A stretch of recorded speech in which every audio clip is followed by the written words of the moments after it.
네, 경제 시그널 시작하죠. 대표님 안녕하세요. 안녕하십니까. 오랜만에 뵙겠습니다. 네. 아니, 오늘 사실 엄청난 실적이잖아요. 뭐 누가 네. 봐도 의심의 여지는 없는데도 시장이 이럴 수 있는 건가요? 실적이 근데 생각보다 조금 덜 나온 느낌은 좀 있었어요. 예상치보다. 이제, 네. 주가가 최근에 많이 빠졌잖아요. 특히 네. 어제 이제 대폭락을 그쵸. 이렇게 보였는데, 그래가지고 장 초반에 조금 이제 주가 뭐 반영한 거 아니야? 이런 느낌으로 반등을 했었잖아요. 네, 그런데 네. 이렇게 쭉 밀려버리니까 좀 당황스럽습니다. 아니, 아침 내내 이걸 계속 클릭하게 만드는 네. 것 같은데 기어코 코스피는 또 5천대를 봤어요. 네. 이게 장 마감까지 지금 저희가 녹화하는 게 이제 점심 무렵인데 계속 이렇게 오락가락 하려나요? 지금 이게 펀더멘탈 뭐 이런 것도 좀 섞여 있지만 기본적으로 수급이 지금 악화되는 그런 이제 일련의 자꾸 연쇄작용이 지금 일어나고 네. 있다. 악순환이 계속 벌어지고 있다. 이런 생각을 이제 하시면 좋은데, 외국인들이 아무래도 좀 수급을 이제 좀 안정시켜줘야 되는데 오히려 네. 계속 팔고 있잖아요. 그러니까요. 뭐 지난주에 주 초반에는 좀 사는 것 같더니 뭐 주 후반부터 지금 계속 팔고 있어가지고 오늘도 뭐 계속 그런 느낌으로 간다고 하면은, 야, 이게 좀 쉽지 않은 국면이 상당 기간 좀 있어야 되는 거 아니냐. 기간 조정을 충분히 거치지 않으면은 이게 반등하기가 쉽지가 않겠다. 근데 그 기간 조정 동안에 사실은 뭐 신용장고나 미수나 이렇게 한 그 개인 투자자들이 되게 많잖아요. 네. 좀 걱정이 됩니다. 보니까 오늘 아침 출발부터 보면은 올랐다가 내렸다가 하는 것도 사실 수치가 막 엄청나게 커졌다가 작아지는 건 아닌 거 보니까 좀 서로 눈치 게임도 하는 것 같거든요, 시장에 대해서. 뭐 시장의 눈치 게임이야 뭐 항상 이제 하는 건데, 어제 그 정도로 빠졌으면은 사실 오늘 조금 이제 돌아서려고 하는 움직임이 이제 맞는 건데, 시장에서 이제 이렇게 보고 있었는데 기다리던 SK 하이닉스의 이 실적이 생각보다 약간 미스를 하니까 걷다가 다시 이제 매도 물량을 늘리는 이런 느낌으로 지금 나오고 있으니까, 삼성전자까지도 지금 같이 내려가는 거잖아요. 네. 사실은 삼성전자는 실적이 잘 나왔었잖아요. 그쵸. 하이닉스는, 그때도 그렇죠. 하이닉스는 생각보다 좀 덜 나온 건데. 근데 하이닉스가 사실 생각보다 덜이라고는 하지만 60조고 영업이익이 엄청난 거죠. 반기로 치면 100조가 넘은 거면 사실 이건 엄청난 건데 다만 예상치보다 낮은 건데 이 예상치가 너무 높았던 거 아니에요? 우리가 항상 시장에서 보면은 예상치가 중요해요. 그러니까요. 기대 수준. 그걸 왜냐면 그게 현실화 된다고 생각하고 믿으니까. 네.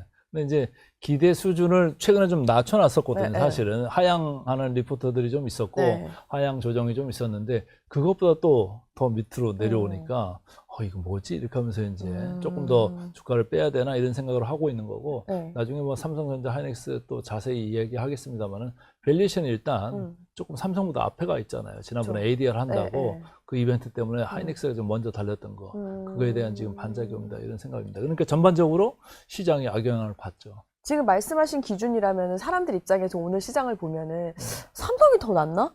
이 생각도 할 것 같거든요. 아니, 삼성전자가 이제 이익도 서프라이즈 나왔고 밸류에이션으로 봐도 이제는 삼성전자가 더 밑에 있어요. 네. 근데 재밌는 거는 목표 주가 대비 현재 주가, 제가 어제 종가로 이렇게 계산을 해보니까 100%가 넘어가요. 그러니까요. 괴리가 100%가 넘게 있어요. 그러니까 지금 오늘 것까지 따지면 더 이제 벌어지겠죠. 그럼 누가 틀렸냐 이거예요. 시장이 틀렸냐, 애널리스트가 틀렸냐, 이걸 좀 가늠을 해봐야 되는데, 저는 뭐 반반 정도 틀렸다고 생각을 하고 싶은데, 반만 봐도 괜찮은 거 아니에요? 반만 해도 괜찮은 거죠. 네. 그래서 저는 뭐 지금 이제 현금 있는 분들은 물론 이제 실탄이 다 없어져가지고 대응하기가 쉽지 않은 분들이 많을 텐데, 대응하기 쉽지 않은 분들은 그냥 이제 버티면 되는 거고, 현금 있는 분들은 뭐 어제도 그랬지만 오늘도 조금 저점에서 뭐 n분의 1 해가지고 본인이 계획할 수 있는 또 가능한 이런 버짓이 있잖아요. 그걸로 해가지고 천천히 저가 매수. 뭐 저는 뭐 삼성전자, 하이닉스 중에서는 삼성전자 이런 느낌으로 조금으로 가보는 게 어떻겠느냐 이런 생각입니다. 오늘 제가 방송한다고 올라왔는데 엘리베이터에서 모두가 주식 얘기를 하시는 거예요. 그러니까 오늘 어제만으로도 몇 천만 원이 막 내려간 분들도 있고, 그래서 아마 어떻게 보면 뉴스를 보기 싫기도 하지만 모멘텀을 또 기다리기도 할 거란 말이에요. 저희가 좀 한번 좀 짚어보면 실적이나 오늘 하이닉스 컨콜을 들어보면은 분명히 긍정적인 건 있거든요. 근데 이제 문제는 주가인데, 사실 지금의 이제 작년에 계약한 거에 대한 실적이잖아요. 근데 올해는 또 올랐고, 그러면 앞으로 나올 실적들은 더 좋다라는 또 긍정적인 건 있지 않아요? 더 좋아질 실적은 내년에도 올라가요. 그러니까요. 네, 하이닉스도 지금 컨센서스 기준으로 보면 금년 대비 한 45% 또 영업이익이 늘어요. 그렇죠. 그런데 이제 제가 아까 말씀드렸지만 늘어난다는 걸 이미 사람들이 다 알고 있어요. 그쵸. 그러니까 어느 정도 45%를 기준으로 해서 그거보다 덜 느냐, 더 느냐. 네. 지금부터는 이제 이게 중요한 건데 그거 플러스 해가지고 지금 이제 분기 영업이익 증가율로 보면은 네. 제가 그 전에도 이제 말씀을 드렸는데 2분기가 피크일 거다. 정점을 맞아요. 2분기에 치고 네. 3분기, 4분기 내려간다라는 거예요. 그 커브를 이제 보면서 아마도 6월, 7월 가면은 변곡점이 조금 있을 수도 있겠다. 이제 이런 말씀을 드렸었는데 이 3분기, 4분기 변곡점이 나오긴 나오잖아요. 근데 이게 엄청 높아요, 사실은. 뭐 500% 이상 증가하는 YOY로 나오거든요. 네, 네. 그러니까 절대 이익은 증가해요. 근데도 주가는 저러잖아요. 그니까요. 그러니까 이제 주가가 먼저 선행해가지고 하는 건데 이제 오는 분들이 뭐 6개월 선행한다, 9개월 선행한다 이렇게도 말씀을 하는데 그게 1년 선행할 수도 있는 거고 더 선행할 수도 있는 거고 그때 다른 건데 이번에 이제 6월, 7월에 뭐 세게 올랐기 때문에 그때부터 조금 이제 지금 세게 또 얻어맞는 네. 거 아니겠느냐. 이제 내려가는 것도 이제 한도 끝도 없이 내려가는 건 아닐 거고 어느 정도 뭐 수준에서 이제 잡을 것 같은데 저는 뭐 어제나 오늘 정도면 충분히 빠진 거 아니겠느냐. 바닥을 봤다고 생각하세요? 이런 생각을 하고 있었던 건데 뭐 바닥이 어딘지는 아무도 모르죠. 그래서 이제 자기가 생각했던 그 스케줄에 맞게 뭐 분할 매수로 대응할 수 있으면 대응하면 어떻겠느냐 이런 생각이죠. 대표님이 개인적으로 보셨을 때는 그러니까 알 수는 없지만 바닥은 요거 이하는 안 돼. 이런 거 있으세요? 저는 뭐 네. 지금 6천이 일단 깨졌잖아요. 네, 그러니까요. 이거를 우리가 이제 오시는 분들도 그런 얘기를 많이 할 텐데 우리가 밸류에이션을 두 가지만 이야기하라면 PER이라는 게 있고 네. PBR이라는 게 있어요. 근데 PER로 얘기하는 분이 거의 99%일 거래요. 맞아요. 저만 PBR로 얘기할 거예요. 맞아요. 늘 네, 그러신 예. 것 같아요. 근데 제가 그때도 말씀드렸는데 PER 10배 간다고 이제 시장에서 막 떠들었었잖아요. 네. 그러면서 뭐 만을 넘어서 12,000 갈 거다. 이렇게 우리나라 증권사만 떠든 게 아니고 해외 IB들도 그렇게 그쵸. 막 떠들었어요. 그래서 언론에서는 계속 그거 헤드라인을 뽑아가지고 막 뉴스화하고 이슈화하고 했잖아요. 네. 근데 이제 우리나라가 삼성전자 하이닉스가 이 시총의 50% 이상을 차지하고 있는 한 네. 시클리컬한 거는 시클리컬한 거다라는 거예요. 그래서 지금 우리나라는 PER로 봤을 때 지금 5배 초반까지 네. 지금 와 있습니다. 그러면 엄청 싸 보이잖아요. 그쵸. 근데 저는 싸 보이다, 물론 싸죠. 싼데 저는 좀 낮다. 낮다. 저 PER이다. 이렇게 이제 표현을 하고 싶어요. 그래서 네. 뭐 물론 낮고 싸기는 하지만은 생각하는 뭐 10배 그거는 제가 볼 때는 쉽지 않을 거다라는 이런 생각을 하고 있어요. 오히려 뭐 7배, 8배까지 네. 올라가는 뭐 그거는 뭐 상정할 수 있으나 10배는 말이 안 되는 소리인 것 같고 PBR로 봤을 때도 지금 1.2배 수준까지 와 있어요. 네. 이게 얼마 전에 2.0 찍고 왔어요. 6월 중하순. 그래요? 아, 그쵸. 네. 중하순. 네. 네. 그래서 이게 사실은 PBR로 보는 게 되게 안정적이죠. 이익이 나올 때나 안 나올 때는 이제 잴 수 있는 그런 척도거든요. 근데 그걸로 봐도 너무 지금 내려와 있다. 너무 내려와 있다. 이런 생각을 저는 하고 있어요. 그래서 지금 뭐 기간 조정이 상당히 이제 길어질 가능성이 네. 좀 있기는 합니다만은 저는 뭐 찬바람 불면서부터는 이제 조금 위쪽으로 다시 보지 않겠느냐 이런 생각인 거고 그래서 뭐 4분기 아니면 늦어도 내년 1분기 정도면은 뭐 다시 이제 9천선 바라보는 이런 정도로 가 있지 않겠느냐 이런 생각을 하고 있어요. 우리가 지금 항상 성장하는 것만 보잖아요. 그쵸. 그래서 삼성전자가 뭐 이익이 몇백 %가 늘고 뭐 이런 것만 이제 봤었는데 앞으로는 그런 스토리보다는 야, 이래도 단단하게 이익이 많이 나오네. 성장은 조금 더뎌지는 거는 같으나 돈은 많이 버네? 이런 생각으로 약간 성장주 느낌에서 가치주 느낌으로 조금 이게 이제 변화할 수도 있겠다. 아, 상장주에서 성장주에서 가치주로. 왜냐하면은 돈은 많이 벌잖아요. 그쵸. 근데 이제 삼성전자나 하이닉스가 뭘 한다고 그랬어요? 잉여 현금 흐름의 50%를 주주 환원한다고 그랬잖아요. 네. 뭐 자사주 매입 소각을 하든지 배당을 주든지 이제 그런 액션이 나올 텐데 지금 제가 대충 계산해 봐도 배당이나 자사주 매입 소각 이런 거를 한 뭐 100조는 충분히 할 수 있는 그런 이제 양사일 것 같아요. 그거를 지금 시가총액으로 거꾸로 나눠서 계산을 해보면은 뭐 충분히 배당 수익률이나 이런 게 뭐 6, 7%는 나오는 이런 지금 상황이 돼 있거든요. 네. 그래서 제가 오늘 말씀드리고 싶은 거는 이걸 좀 강조를 드리고 싶어요. 삼성전자, SK 하이닉스 이 최고의 경영자 여러분, 자사주 매입 소각을 하기 시작할 때입니다. 빨리 프로그램을 가동해야지, 안 그러면 시장 망가집니다. 돈 있을 때 쓴다고 하셨잖아요. 돈 좀 쓰십시오. 좋은 메시지네요. 그렇죠? 네. 시장도 마침 필요할 때고. 네. 그리고 정부 관계자분들도 좀 이거 좀 들으시면 좋을 것 같은데, 네.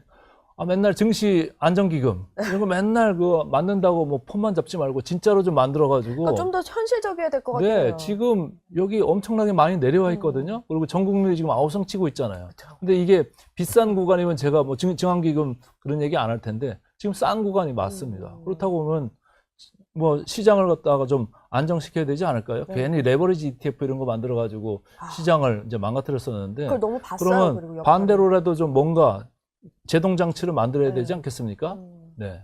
그러면 레버리지 말씀 주신 김에 어쨌든 정부도 이젠 알거든요. 이게 지금 비상이라는 거는. 계속해서 이제 대책들이 나오고 있는데 나오는 거 외에 필요한 게 더 있다고 보세요? 아니면 이 대책만으로 뭐 안정화될 거라고 보세요? 지금 안정화 안 된 거를 보고 있지 그러니까요. 않습니까? 안 보고 있잖아요. 예, 뭐 3천만 원 이제 올린다고 해가지고 이제 곧 이제 오늘 내리죠. 네. 예, 이제 시행이 될 텐데 뭐 제가 볼 때는 쉽지 않을 거예요. 그래요. 근데 예. 없앨 수도 없는 거잖아요. 이제 와서는. 근데 뭐 유명무실화 시키면 되죠. 유명무실화. 아예 뭐 중고금을 왜 3천만 원까지 올려? 아예 뭐 더 올려가지고 기관 외국인도 못 들어오게 할 정도로 아예 그냥 왕창 올려버리면 유명무실해질 수 있지 않을까요? 그건 그럴 수는 있죠. 역할 자체를. 네. 그렇죠. 상장 폐지는 안 한다 하도.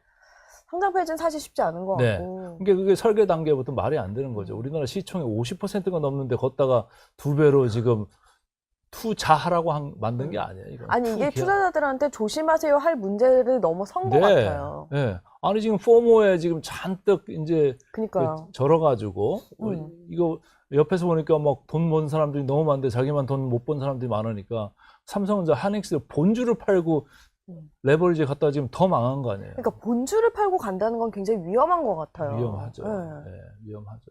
그리고 변동성 때문에 음의 복리 효과라는 게 있잖아요. 네. 지금 제가 숫자를 쭉 이제 보니까 원주, 그 본주보다도 훨씬 더 내려가 있어요. 레버리지 2X가. 네. 그래서 거의 4분의 1 토막 지금 나 있는 이런 상황까지 몰리고 있어요. 오늘 더 이렇게 내려간다면 더 그럴 수도 있겠죠. 그러다 보면 자동으로 상쇄될 수도 있겠네요. 자동으로. 네. 근데 이게 문제는 사람들이 산다는 거잖아요. 그럼에도 사죠. 들어간다는 네. 건데 네. 어쨌든 그거에 대한 그러니까 그런 수요를 다 자를 수는 없겠지만 그럼에도 들어간다는 것 자체도 아직까지 위험 요소가 많이 남아있다고 그러니까 상품이 있는 한 계속 들어올 사람 들어올 거예요. 3천만 원이 어떤 분들한테는 뭐 큰 돈이지만 그쵸? 어떤 분들한테는 크지 않은 돈일 수 있잖아요. 맞아요. 예. 공을 하나 더 붙이든지 두 개를 더 붙이든지 해가지고 뭔가 유명무실하게 만들지 않는 한 계속 이 상황은 이어질 수밖에 없을 거다. 하이닉스 얘기로 좀 넘어가면 오늘부터 그 상호 전환되잖아요. ADR이랑 요거는 좀 어느 부분을 기대할 수 있는 거예요?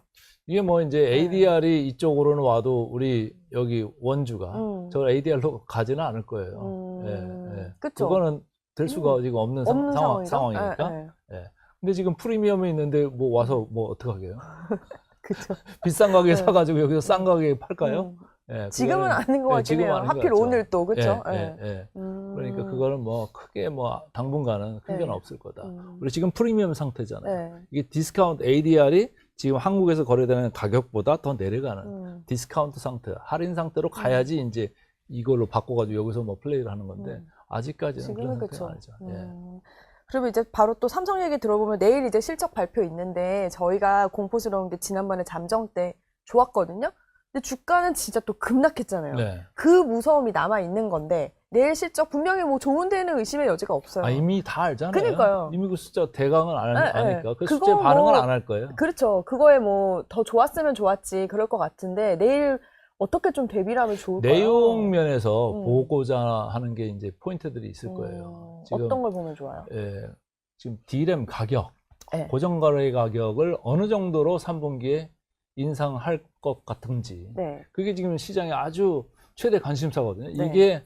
이게 시장을 들었다 놨다 할 거예요. 만약에 우리가 D램 고정거래 가격 지금 7월 말이나 8월 중으로는 이제 픽스가 될 텐데 한 15에서 20% 정도 된다? 그럼 뭐 지금 시장 컨센서스 기준 네. 그 정도인 거고 20% 이상 나온다? 라고 하면은 상당히 시장이 다시 강해질 거예요. 위쪽으로 다시 그렇게 아직도 수요가 세? 아직도 이렇게 줄 서 있다고? 네. 뭐 이런 생각을 하면서 이제 위로 갈 수 있는 거고, 그게 아니고 예를 들어서 15% 밑에다, 10% 근처다라고 하면은 그거밖에 안 돼? 그럼 안 될 것 같아요. 그러면 4분기를 생각하잖아요. 야, 지금 15%도 안 되고 10%대면 4분기는 그럼 한 자리? 아니면 못 올려?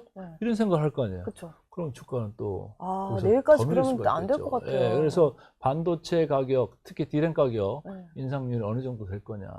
이게 가장 제 입장에서는 초미의 관심사다. LTA에 대해서는 LTA에 대해서 좀 말을 해야 돼요. 그렇죠. 네. 어쨌든 5년이라고는 하는데. 네. 근데 이제 LTA가 전체 계약에서 차지하는 비중 뭐 이런 것도 크게 얘기는 안 하잖아요. 그렇죠. 또 자세히 얘기도 못 하고. 대강은 뭐 한 40~50%는 되는 것 같은데, 그게 뭐 반을 넘었다라든지 아니면 뭐 27년 물량을 완판했다라든지 이런 얘기를 한다고 하면 시장을 다시 구원할 수가 있죠. 하이닉스가 오늘 컨콜에서 그 얘기를 했거든요. 예치금으로 구매 이력을 확보한다고 했는데, 그것도 삼성도 좀 그런 발언이 좀 필요하겠죠?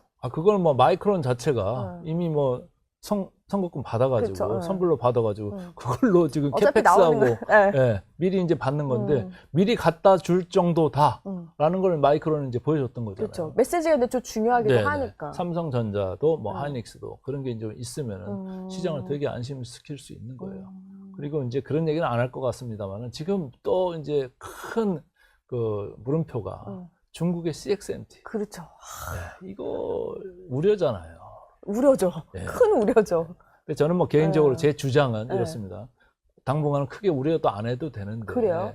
너무 시장에서 지금 호들갑 떠는 거 아니냐, 이런 생각을 해보고 싶어요. 물론 이제 DDR4, DDR5 여기서는 이제 많이 쫓아오고 그런 건 맞습니다만은, 우리 삼성전자, SK 하이닉스는 그쪽 뭐 DDR5도 하고는 있습니다만은, 그거보다 더 고성능의 그쪽으로 가버리고 있고, 이미 또 HBM3E, 4 그쵸. 여기까지 진출해 있잖아요. 그렇게 있는 상황인데, 사실은 HBM 그 3E나 4 이쪽으로 들어오려고 하면은 EUV라는 장비가 있어야 돼요. ASML에서 만드는 엄청나게 비싼 장비예요. 엄청 비싸. 그래서 오히려 그리고 한번 그런 거 그거 하잖아요. 주문 내고도 한 1년 반 기다려야 되는 그럼요. 장비예요. 이재용 회장이 그 네덜란드까지 가는 이유기도 한데. 그리고 그거 지금 TSMC하고 삼성전자, 마이크론 뭐 이런데, 인텔 이런데 대주다가 그거 모자라요. 그러니까요. 근데 중국한테 들어갈까요? 근데 글쎄요. 중국에 못 들어가게 이미 이제 미국에서 막아놓고 있잖아요.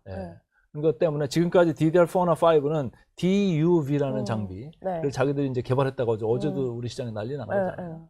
그게 뭐 부품까지 자기들이 만들어 거 같지는 않지만, 어쨌든 옛날부터 DUV 쓴다라고 뭐 얘기했었는데, 그거 가지고 어제 장 빠질 때 또 그게 또 악재로 작용하는 그런 경우가 있었는데, DUV로 그 멀티 패터닝으로 따라올 수 있는 거는 DDR4, 5까지는 따라올 수 있으나 EUV 없이는 최선단 공정, 첨단 공정 거기까지 못 따라온다. 오히려 격차가 더 앞으로 벌어질 수 있다. 이 생각도 들어요. ASMR, 그러니까 지금 새로운 시장에서 박차를 가할 거면 지금보다 훨씬 더 좋아야 되고 훨씬 더 최첨단이 돼야 되는데, 그것까지는 아직은 아니잖아요. 네, 그것까지는 오기 쉽지 않을 거다. 오기 아예 쉽지 않을 거다. 막아놓고 있는데 EUV 없으면 그렇죠. EUV를 사실. 자체로 만들기 전에는 못 오르잖아요. 그렇죠. 네. 이번 주에 또 MS, 뭐 아마존 계속 또 실적 발표가 있고, FOMC 발표도 있잖아요. 금리 발표도 있는데, 남은 목금, 수목금 좀 어떻게 전망하세요? 계속 뭐 그냥 범피할 것 같아요. 왔다 갔다. 분수령이 오히려 무서워졌어요. 지금 사람들이 시설 투자 많이 한다고 좋아하는 사람들이 없잖아요. 없죠. 그리고 이제는 시설 투자라는 건 한다는 건 아니기 때문에 수익으로 우리 눈에 보이지 않는 한은 안 움직일 것 같긴 해요. 지난번에도 구글 숫자를 제가 이렇게 유심히 뜯어봤는데, 캐펙스 계획을 2천억 불 이상으로 좀 올렸잖아요. 그러니까 지난번 가이던스보다 한 8% 정도 더 올렸어요. 그랬는데 영업이익 나온 거, 매출 이제 늘어나는 쪽 보니까 클라우드 쪽 매출이 중요하잖아요. 캐펙스 한 게 글로 이제 매출이 많이 나오라고 이제 하는 건데, 캐펙스 들어간 거를 뭐 감가상각을 몇 년을 한다. 예를 들어서 5년 한다. 그러면 연간 20%씩 배정이 될 거잖아요.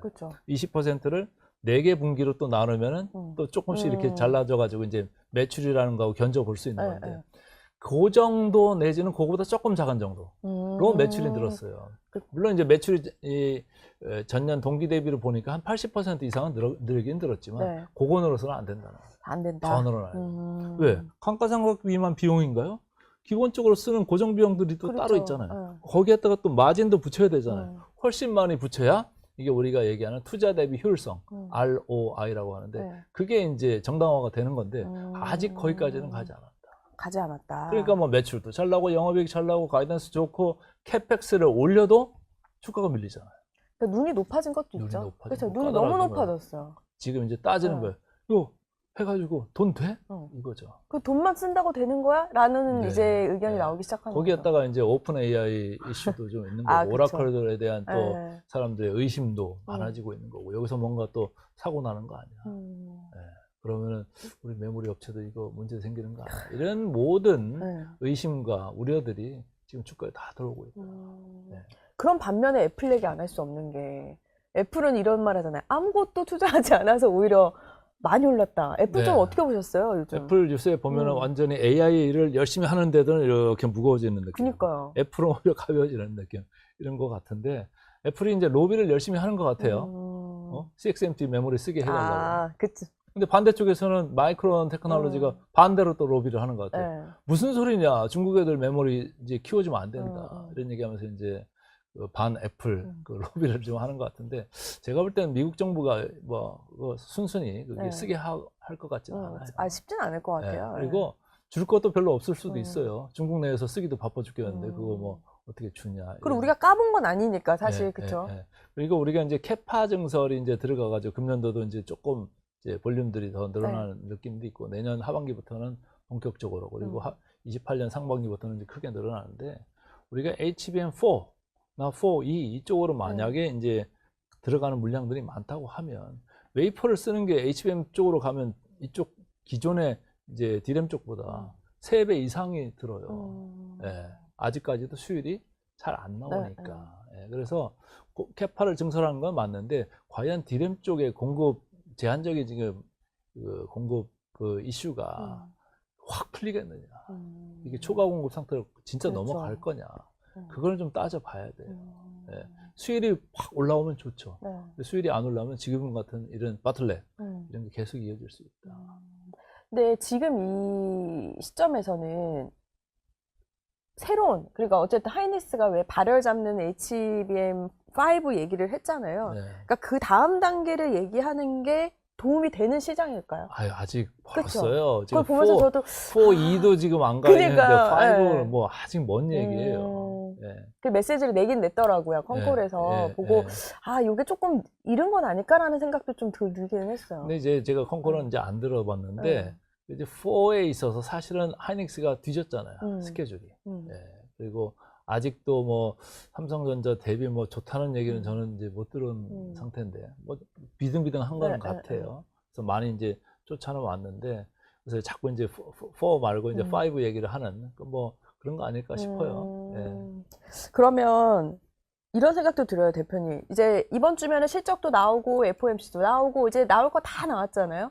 오히려 그동안은 불확실하니까 사람들이 좀 불안했는데 다 나오고 나면은 불확실성이 해소돼서 시장이 좀 괜찮아지겠다는 저의 바람이기도 하지만 좀 그럴 수 있을까요? 제가 볼 때는 주가 중에 제일 뭐 사실은 고통스럽지만 제일 그나마 다시 이제 반등의 근거를 삼아 볼 만한 거는 뭐냐면 낙폭과대예요. 낙폭과대.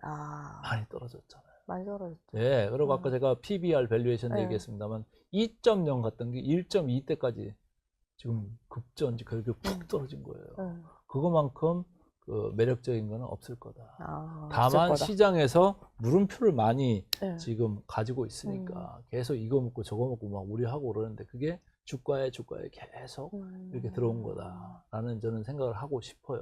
그래서 지금 제가 PER 10배를 굳이 저는 안 따라가고 그게 아닐 거다. 앞으로 올라가는 이 사이클 다음에 뒤에 27년, 8년 아니면 더 뒤에 올 수 있는 9년, 30년의 그 노멀라이즈, 정상화됐을 때의 이익 창출 능력을 보고 거꾸로 역산해서 계산을 해야지 지금 당장 보이는 뭐 26년, 7년 봐가지고는 그건 말이 안 되는 그 전제다라고 이제 얘기를 했던 건데 저같이 이렇게 보수적으로 장기적으로 보고 있음에도 불구하고 아까 말씀드린 대로 뭐 이제 정고점 회복을 위해서 다시 뚜벅뚜벅 이제 그런 이제 그거를 걷는 그런 시장이 4분기 네, 그리고 4분기. 뭐 늦어도 1분기에는 올 거다라는 올 거예요. 거다. 거기까지 좀만 도달하는. 참아라. 예. 네. 그러니까 지금 문제되는 거는 반대매매. 이런 게 아, 문제되는 그쵸, 거죠. 맞아요. 신용, 네. 미수, 2X 레버리지. 맞아요. 이런 분들은 이제 요건데 현금 가지고 있는 분들 내지는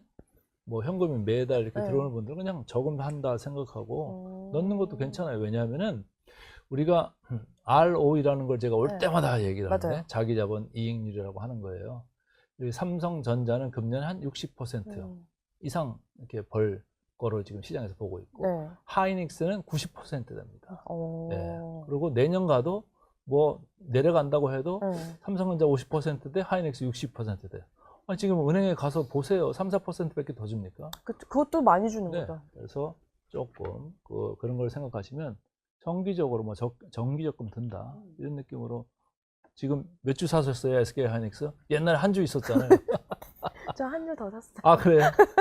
확 떨어졌을 물타기 때. 하셨어요? 네, 확 떨어졌을 네. 때 마지막이라고 생각했어요. 네. 그때 근데 마지막이 아니었더라고요. 네. 네. 그래서 뭐 이제 급여 들어올 때 또 네. 한번 생각을 해보세요. 저는 이렇게 수당을 조금씩 모아가지고 네, 네. 그렇죠. 그런 식으로 사는 건 괜찮은 예. 거잖아요. 근데 그렇죠. 이제 오늘 사고 내일 사고 이런 식으로 사지 음. 말고 그래도 한 달에 한 번이나 일주일에 한 번이나 이렇게 나눠가지고 너무 여기 심장 막 쿵쾅쿵쾅 뛸 때 사시면 실수를 하니까 그쵸. 그냥 계획성 있게 이렇게 하시면 이 평균이 좀 쭉 내려와가지고 평균을 좀 내려놓는 게 중요하거든요. 네. 그래서 지금은 견딜 수 있고 버틸 수 있는 사람이 나중에 다시 이제 이거를 수익을 볼 수 있는 이런 장이 될 거다.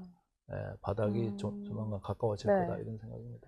이게 계속 알면서도 하락장이 이어지니까 사람들이 정신을 못 차리거든요. 그리고 이미 또 고점을 찍은 상태였기 때문에 맛을 봐서 더 그런데 그래서 그런지 방어주도 이제 얘기들을 많이 해요. 그 전에 하나 짚자면 AI 썸밋 때문에 현대차나 네이버가 오랜만에 올랐었잖아요. 요 두 종목은 좀 어떻게 전망을 하세요? 현대차, 어제는 이제 3자가 다시 보이더라고요. 오, 그니까요. 좀 공포스러운 그런 구간이잖아요. 올라갔던 거 생각하면 맞아요. 지금 반토막 이상 난 거예요. 맞아요. 그런데 이제 현대차 같은 경우는 사실은 본업에서 이익이, 영업이익이 전년 동기 대비 한 20%좀 줄었잖아요. 여러 가지 이제 이슈가 있었던 것 같아요. 인센티브 주는 이런 것도 그쵸. 있었고, 또 관세 영향도 좀 있는 것 같고, 여러 가지 뭐 노조 파업 뭐 이런 것도 이제 다 이제 붙어가지고 하는 건데, 본업에서 사실은 조금 지켜줘야 돼요.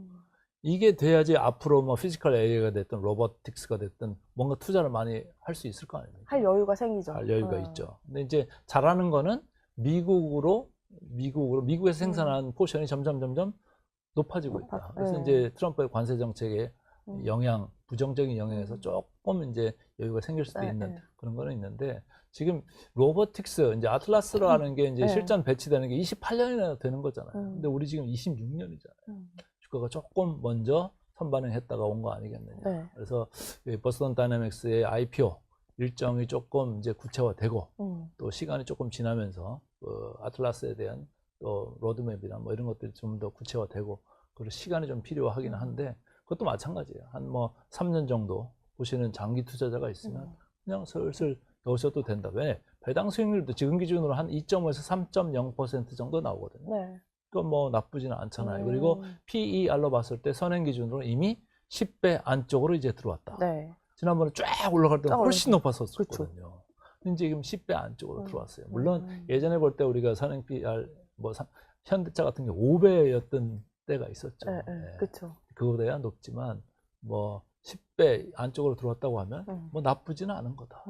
이런 생각을 해요. 그래서 이익이 지금 20% 줄어있기 때문에 다시 이익이 정상화 되는 쪽으로 간다고 하면 이 보이는 10배가 아니고 더 낮은 뭐 8배 언제까지도 갈 수 있는 거잖아요. 그런 걸 보면서 현대차 같은 것도 좀 생각을 하시면 좋을 것 같고, 가치주 쪽에서는 저는 항상 뭐 올 때마다 말씀드린 게 바벨 전략을 한쪽에는 성장주, 한쪽에는 가치주, 약간 방어적인 그런데 최근에 보니까 뭐 이게 바벨 전략을 해도 시장이 막 망가지니까 같이 떨어지더라고요. 그렇죠. 다 떨어지면 다 떨어져요. 시장에 있는 한 베타라는 게 있는 거니까 안 떨어질 수가 없어요. 그 시가총액 막 높은 것들은 기계적으로 ETF가 그냥 패시브 펀드들이 그냥 갖다가 주문해가지고 팔아버리니까. 그러니까요. 이렇게 이제 밀려내려가기는 합니다만은, 최근에 이제 지금 저는 매크로적인 이슈가 좀 이제 가치주 쪽에서 의미가 있다. 금리가 지금 올라가고 있잖아요. 그렇죠. 그럼 어디에 좋을까요? 은행에 좋죠. 그렇죠. 금융주. 은행 쪽이 좋을 수도 있고, 거기 또 뭐 밸류업 관련되는 그런 이제 이야기들이 좀 섞여 있는 거니까 최근에 주가가 조금 밀렸으면 그런 것도 괜찮아진다. 그리고 지금 연말로 슬슬 지금은 덥습니다만 조금 있으면 금방 금방 맞아요. 찬바람 봅니다. 네. 그러면 우리가 무슨 얘기를 할까요? 배당주의 계절이 네, 돌아왔습니다. 그쵸. 이런 얘기들을 할 거예요. 네, 그런 게 있고 아까 제가 언급드릴 때 아마 4분기 가면서 시장이 좀 반등 기미가 이제 생기면서 다시 정고점 트라이 해볼 겁니다. 네. 그럼 시장이 좋아지면 어디가 좋죠? 증권주가 좋잖아요. 그렇죠. 그걸 레버리지 ETF 해가지고 요건 바가지로 먹고 있지만 우리 모르는 사이에 우리 돈 뺏어가고 돈 버는 데가 어디예요? 증권회사들이잖아요. 네.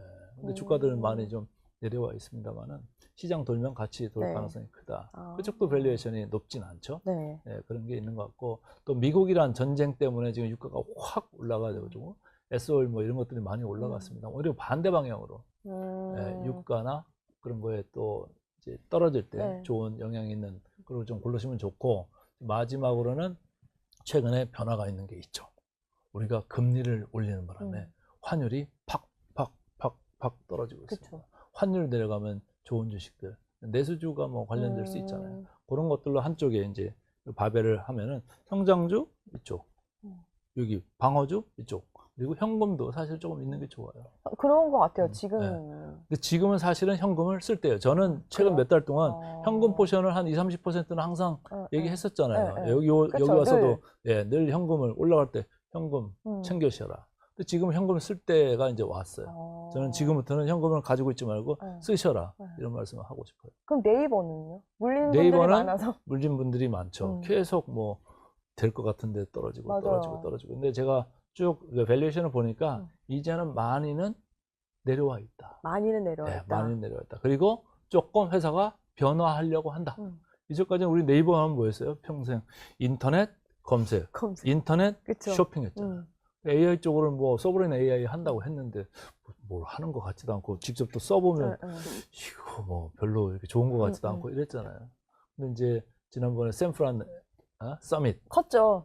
그것 때문에 이제 한번 쫙 했다가 11% 넘게 올랐잖아요. 좀 밀렸는데 제가 볼 때는 우리가 샌프란 서밋 관련돼가 지금 시장이 뭐 수혜본 게 뭐가 있어요? 네이버만 있는 것 같아요. 네이버만 있는 것 같아요. 왜냐? 다른 거는 그냥 다 문서화해서 뭐 그래 뭐 좋아 악수하고 사진 그쵸. 찍고 뭐 이거였는데 네이버는 뭐예요? 돈이 오고 갔잖아요. 돈이 그쵸. 돈이 지금 찍힌다는 거잖아요. 네. 그게 좀 차별적이다. 그러면 엔비디아가 물론 자기들은 넣어가지고 지금 순환 금융 그 이슈 때문에 그쵸. 뭐 GPU 또 그 대금으로 가져갈 거잖아요. 그래도 뭐 엔비디아가 와서 주주가 돼 있습니다. 뭐래도 뭐 간섭을 하든지 AI 쪽으로 드라이브를 걸지 않을까요? 자기를 위해서라도 걸겠죠. 그러면 지금까지 인터넷 회사라는 밸류에이션에 같이 있던 네이버가 이제는 AI 관련돼서 뭔가 좀 하려고 하는 그런 회사로 좀 변화한다라는 거에 시장은 주가 재평가를 갖다 붙일 가능성이 없지 않아 많아 보인다. 그럼 좀 지켜볼 필요가 있네요. 그렇죠? 이제 대표님 8월에 이제 접어들고 있는데 지금 그동안 워낙 신뢰가 떨어져가지고 많은 분들이 올라도 데드캣 바운스 아니냐부터 시작해서 믿음이 없거든요. 이 8월을 앞둔 투자자들한테 조언을 해주신다면? 그러니까 모두가 이제 공포에 맞아요. 이렇게 몰려 있을 때 그때가 이제 바닥에 가까울 때가 많아요. 그래서 사실은 레버리지 안 쓰고 뭐 신용 안 쓰는 분들은 이 또한 지나가리라 그냥 묻어놓고 단 좋은 주식이어야 되죠. 좋은 주식. 그리고 싼 주식이어야 되죠. 근데 괜히 이 밸류에이션 높은 것들이 여전히 많아요. 여전히 많습니다. 저는 항상 우리 시장을 이제 구분해서 얘기할 때 삼성전자, 하이닉스 등등해서 뭐 한 S7 그 구분으로 제가 말씀드리는데 그쪽하고 이 S7을 제외한 나머지 일반 이제 기업들 이렇게 보면은 싸다고 말할 수 없다라고 저는 몇 달 동안 이야기를 했어요. 왜? 맞아요. 버는 거에 비해서 밸류에이션이 높으니까. 근데 이제 아우성을 계속 몇 달 동안 쳤잖아요. 이번 폭락장 전에도. 야, 삼성전자, SK하이닉스만 주가 오르고 이쪽은 계속 빠져. 죽겠어. 벌써 30% 빠졌어. 40% 빠졌어. 다들 이랬잖아요. 근데 저는 물론 돈이 글로 이제 움직이면서 뭐 레버리지 ETF로도 가든지 삼성전자나 하이닉스로 돈이 이동하면서 가는 것도 있죠. 왜 가는지 물어보지는 않았으나 물론 싼 맛에 갈 거고 주가가 더 올라가는 이런 기대감도 있는 건데 반대쪽에 있는 그럼 여기는 뭐냐? 싸지가 않았어요. 싸지가 않아서. 지금도 완전히 싸다고 볼 수는 없어요. 여력이 남아있고. 네, 지난 몇 년간 먼저 당겨놓은 게 있잖아요. 주가를. 그렇죠. 네, 미래를 엄청 앞당겨가지고 다 반영을 해놨기 때문에 많이 내려와 있으나 골라서 봐야 된다. 그 중에서도 다 싸지는 않다. 이런 생각입니다. 공부를 해야 합니다. 그렇죠? 지금 시작은 공부를 해서 네. 그 보는 눈도 만들어야 되고 네. 마지막으로 저희가 공통 질문이 있는데요. 대표님 원래 제가 3천만 원이 있다면 뭘 지금 포트폴리오를 짜겠냐인데 3천만 원은 좀 적다는 생각이 들어요. 대표님 보셨을 때는 그래서 저는 5천? 1억? 어느 아니, 정도 주어졌을 때 포트폴리오를 3,000원으로 하면 그걸 100%로 해서 네. 나누기가 쉽지 않으니까 네. 차라리 100만 원이라고 하죠. 100만 원. 그러면 또 너무 적으니까 좀 100%. 현실적으로 100%? 네, 100%를 당황해서, 기준으로 네. 저는 뭐 최근에 주가가 많이 내려온 것도 있고 해서 삼성전자 하이닉스는 무조건 뭐 더 밀렸다가 내려온다고 해도 뭐 한 50%는 그 삼성전자 하이닉스 또 여전히 삼성물산 물산요? 네, 또 삼성생명도 네. 또 있고 네. 그다음에 SK 스퀘어도 있고 주식회사 SK도 있고 이렇게 저는 S7이라고 저는 통칭을 하고 있는데 네. 그 중에서 어느 정도 비중을 그 정도는 가지고 가시는 게 어떠냐. 아까 말씀드렸던 네. 그 성장주 개념에 네. 그리고 여기도 사실은 밸류에이션이 되게 낮은 쪽이에요. 네. 우리가 성장주라고 얘기를 네. 하지만 그리고 오른쪽에 아까 말씀드린 대로 금융지주. 금융지주. 뭐 거기서 대표적인 거 한 2개 정도 네. 뭐 KB금융지주가 됐든 아니면 뭐 증권주에서 증권. 또 네. 미래에셋증권은 빼고요. 빼요? 네. 네. 거기는 뭐 기본적으로 밸류에이션이 비싸니까 다른 증권주 뭐 네. 대형주면 좋죠. 뭐 그런 거 넣어놓고 뭐 운송주도 넣고 그다음에 뭐 조방호는 저는 조금은 아직도 그래요. 예, 늘 아뜩지가 않아요. 과제예요. 늘 과제죠. 그쵸. 근데 아까 말씀드릴 때 제가 싸지 않다고 그랬잖아요. 네. 그러면 우리가 그게, 아까 네. 얘기할 때 시장이 PBR이라는 게 있는데 1.2까지 왔다고 그랬잖아요. 조선에서 저는 조선 좋기는 해요. 펀더멘털도 좋고 금년에 이익 잘 나오고 하나오션은 뭐 영업 마진율 보니까 20%가 넘게 나왔어요. 맞아요. 깜짝 놀랐어요. 저도 놀랐어요. 그럼에도 불구하고 PBR이라고 하는 게 시장이 1.2인데 하나오션은 3. 그러니까 주가가 저러는 거예요. 그러면은 트럼프가 뭘 말을 해야 변하려나요? 조선은? 트럼프가 말을 해도 계속 몇 번 말을 했는데 사실 잠깐 흔들리다 말았잖아요. 그때 하고 계속 무거워지는 느낌이잖아요. 네. 그래서 우리가 이런 것도 시클리컬 하다가 본다고 하면 고퍼에서 이익 안 나고 뭐 좋은 일이 있을 거다 말만 있고 그럴 때 이제 고퍼에서 가지고 저퍼에서 파는 저퍼라는 게 뭐예요? 이익이 많이 나올 때잖아요. 네. 지금 삼성전자 하이닉스 퍼가 어디까지 갈게요? 4배대로 들어와 있어요. 그래요? 4배. 4배? 네. 그래서 제가 밸류 함정이라고 자꾸 얘기하는 거예요. 저는 그러네요. 6배 대, 5배 대, 밸류 함정이다. 이거 가지고 싸다고 얘기하지 말자. 낮다고 얘기해야 된다. 그래서 저는 용어를 낮다라는 걸 씁니다. 물론 싸기도 하죠. 이제는. 근데 낮다라고 봐야지 싸다, 10배 갈 거다. 그런 저는 논리는 맞지 않다. 우리나라가 시클리컬 하지 않다는 전제하에 10배를 얘기하는 거고 역사적인 평균의 PER 10배를 얘기하는 건데 지금은 그거보다 훨씬 이익이 수백 % 올라가는 그런 느낌이기 때문에 그거 가지고 얘기하면 안 됩니다.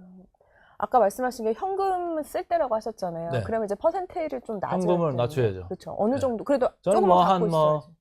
일주일에 한 번씩 일주일에 한 번씩 나누기 5 해가지고 나누기 예, 지금 20% 현금 있으시면 4% 일주일에 한 번씩 그렇게. 그냥 오 과감한데요. 넣으셔라. 그래도 네. 그동안 모아놓은 거. 네, 써야죠. 지금은. 알겠습니다.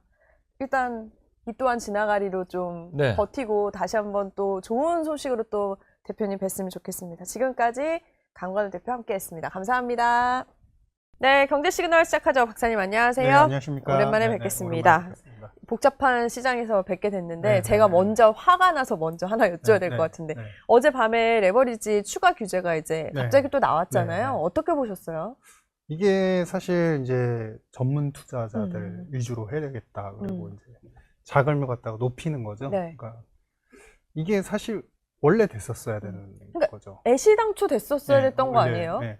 근데 이게 사실 이게 이제 항상 감정적으로 우리가 이제 뭔가 안 좋은 상황이 되면은 누군가한테 비난을 돌리고 싶고 또 좋을 때는 누군가 그렇죠. 신격화하는 형상이 네. 나타나는데 좀 저는 여기서 솔직히 좀 벗어났으면 좋겠어요. 그래요? 좀 벗어났으면 근데 좋겠어요. 워낙 자금이 이제 뭐 제가 하고 있는 건 아니지만 네. 자금을 워낙 많이 투입하신 분들도 있고 네. 하니까. 근데 왜냐하면 음. 사실은 이 레버리지라는 상품은 기본적으로 구조가 어디나 똑같아요. 그러니까 레버리지 미국에도 이제 스트레터지 그러니까 레버리지가 있잖아요. 3배까지도 있는데 네. 사실 보면은 그 상품 베이스로 에셋이 만들어진 게 아니라 음. 그 상품을 본따서 그냥 파생화라고 보시면 돼요. 그렇죠. 그냥 떨어지는 네.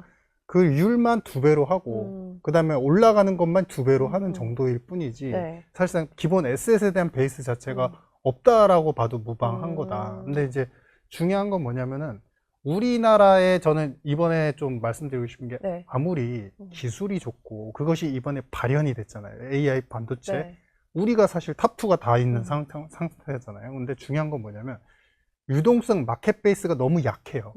근데 그건 변하지 않았다는 거예요. 그렇네요. 그건 변하지 않았는데 네. 시총 상위의 탑2 대장들이 이렇게 뛰어가니까 이제 단일 종목 레버리지를 사실은 서슴치 않고 만든 건데 이게 약간 오해하시는 분들이 있어요. 마켓 베이스를 보시면요. 네. 미국과 한국을 비교해놓고 보셨을 때 네. 사실 지금 핵심은 뭐냐면 유동성의 상황과 네. 그 다음에 연기금이 투입할 수 있는 자금의 여력 그 외에 이제 기타 연기금이나 이제 우리 소위 얘기하는 퇴직연금 이런 데에서도 자금이 들을 수 있는 여력을 네. 비교해 보시면 미국에 비해서 현저히 떨어져요, 아직도. 그러니까 이게 가치 평가를 제대로 못 받다가 네. 한 번 돈이 들어오게 되면 우리 이제 아주 쉽게 말하면은 빈집털이라고 아시죠? 빈집털. 그러니까 네. 수급이 메말라 있는 상태에서 한 번 쏠리면은 오를 때는 너무 폭증을 하고 그렇죠. 빠질 때는 너무 폭락을 하는 거예요. 네.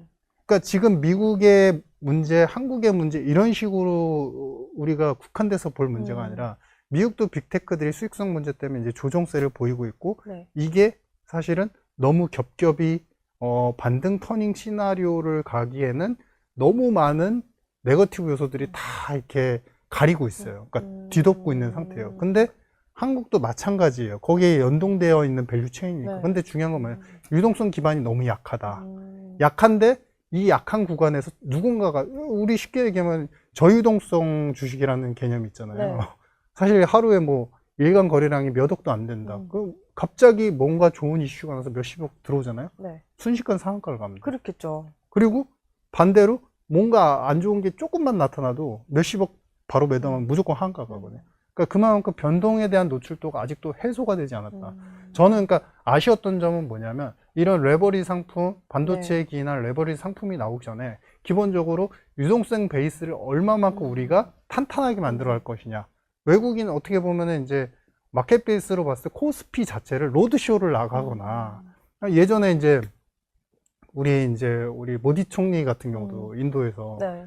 세제 개혁을 하거나 경제 정책을 발표할 때마다 사실 로드쇼 나가서 해외에서 막 발표를 하거든요. 그렇죠. 그러니까 그런 것들이 사실 투자자들한테 관심도를 자꾸 갖게 만드는 요소예요. 그렇죠. 우리가 아주 쉽게 하면 아이돌들이 그냥 처음부터 그냥 뮤직비디오에서 바로 뜨지 않잖아요. 뭔가 계속 이제 활동을 하면서 포지셔닝, 익스포즈를 넓히면서 이제 정말 유명하대. 그러면서 갑자기 한 곳으로 몰입되는 게 결국 유튜브라든지 여러 가지 이제 미디어를 통해서 확 뜨잖아요. 그러니까 그렇듯이 주식이라는 시장, 코스피라는 이 시장 자체도 건전화되고 유동성이 좀 양호해서 시장의 가치만큼, 기업의 가치만큼 받으려면 유동성 베이스는 이건 정말 해결돼야 될 문제다. 그 베이스가 너무 약하니까 작은 흔들림에도 우리는 8%, 9%, 10% 서킷.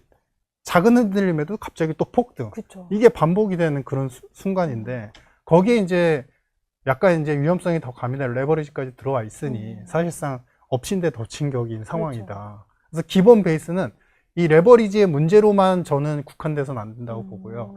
이거 이전에 유동성 기반, 마켓 이피션시라고 하거든요. 네. 시장의 효율성, 그러니까 네. 재가치를 받게 만드는 시장의 유동성 환경을 만드는 게 매우 중요하다. 뭐 이런 판단입니다.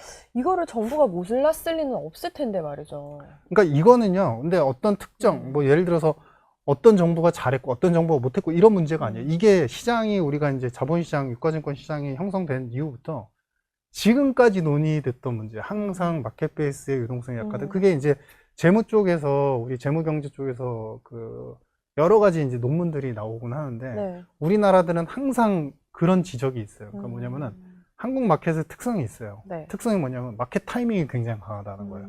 마켓 타이밍이 뭐냐면은 그게 아주 쉽게 얘기하면 theme, 네. 더 쉽게 말하면 테마가 강하다는 거예요. 아. 그러니까 이익이 증가를 하든 이익이 감소를 하든 네. 한 테마에 몰리면은 그 테마성에 의해서 음. 너무 급등을 했다가 너무 그쵸. 급락을 하고. 그런 것 근데 지금 우리나라랑 유사한 그런 시장의 형태를 보이는 데가 주변에 있어요. 어디요? 중국입니다. 아, 중국. 중국이 왜 그럴까? 잘 보시면 네. 외국인의 유동성 기반이 너무 약해요. 그러니까 개방은 되어 있는데 사실 포지셔닝 그렇죠. 자체가 우호적이지 않아요. 그러니까 그쵸. 그들이 투자하기에 우호적이지 않아요. 음. 그러니까 이런 환경 제도 개선을 사실 이건 장기 과제로 이번에 저는 이제 만약에 제도 정책 부분을 우리가 이제 연구하고 같이 고민할 기회가 생긴다면 이 유동성 기반을 어떻게 마련을 할 것이냐. 뭐 연기금이 어쨌든 이번에 그래도 방어적인 부분들 연기금이 어느 정도 투자를 좀 네. 해준 부분도 존재는 하지만 최근에 보니까 그 행태, 비헤이비어를 보니까 장기적이지 않은 것 같아요. 최근에 삼성 하이닉스에 대해서도 매수를 할 때는 굉장히 강하게 하다가 또 약간 포지션이 또 빨리 변하고. 맞아요. 근데 네. 이런 것들이 과연 우리나라의 그 기업 가치를 탱탱하게, 그러니까 어느 정도 지탱하는 역할을 하고 있는 것이 맞느냐. 근데 왜냐면 이건 동유럽처럼 약간 유명하지 않은 폴란드 예를 들면 그런 국가들도 사실 유동성 기반을 갖다가 좀 확고하게 갖추기 위해서 작은 돈이라고 하더라도 연기금들이 계속 이렇게 어느 정도 주입을 해주거든요. 네, 네. 그러니까 그런 부분들이 좀 아쉽다. 상당히 좀 그렇네요. 저는 아쉽다. 그렇네요. 네네. 이게 지금 막 과열된다고 어떤 상품을 만들고 이러기보다는 뭐 네네. 정부든 금융당국이든 약간 이거를 말씀대로 베이스를 깔아놓은 다음에 그렇죠. 그 맞춘 어떤 맞춤형이 나가야 되는데 그렇죠. 그러면서 저는 조금 속상했던 게 사실 지난달 23일 정도인데 이찬진 원장이 한번 언급을 했잖아요. 이 레버리지의 위험성에 대해서도. 근데 그 사이에 한 달이 지났어요. 그리고 그 한 달 사이에 어마어마하게 여파가 커졌는데 근데 조금 지금 대응이 나오고 있긴 하지만 조금 더 긴박하고 조금 더 빨랐어야 되는 거 아닌가라는 생각도 들거든요. 뭐 대응이. 그런 부분에 대해서는 제가 사실 뭐라고 음. 왜냐면은 그분의 입장에서도 그게 최선이었을 거라고 아, 물론 생각하고. 그랬겠죠. 네네. 최선을 했겠지만. 그거에 대해서는 저는 뭐 네. 그 비판이나 뭐 어떤 판단 자체는 사실은 지금은 사실 무용지물이라고 생각하고요. 그러니까 이게 이제 제일 중요한 거는 지금 말씀하신 것도 이제 파생 상품의 문제로 자꾸 이제 귀결을 시키시는데 저는 그건 아니라고 봐요. 계속 네, 말씀드리지만. 말씀해주신 그러니까 것처럼. 중요한 거는 뭐냐면 유동성 기반이 약하기 때문에 사실은 미국에도 단일 종목 레버리지 상품들이 상당히 많아요. 근데 거기서는 변동은 크지만 또 그래도 기업의 가치가 어느 정도 살아날 타이밍이 되면 빨리 이제 원복을 해주는 경향성이 있고 네. 한국 같은 경우는 유동성 그 기반 자체가 약하기 때문에 어떤 파생이든 극도의 위험, 그러니까 완전히 최고도의 하이 리스크와 최고도의 하이 그 리턴을 주는 그런 이제 패턴들이 반복이 되고 있다.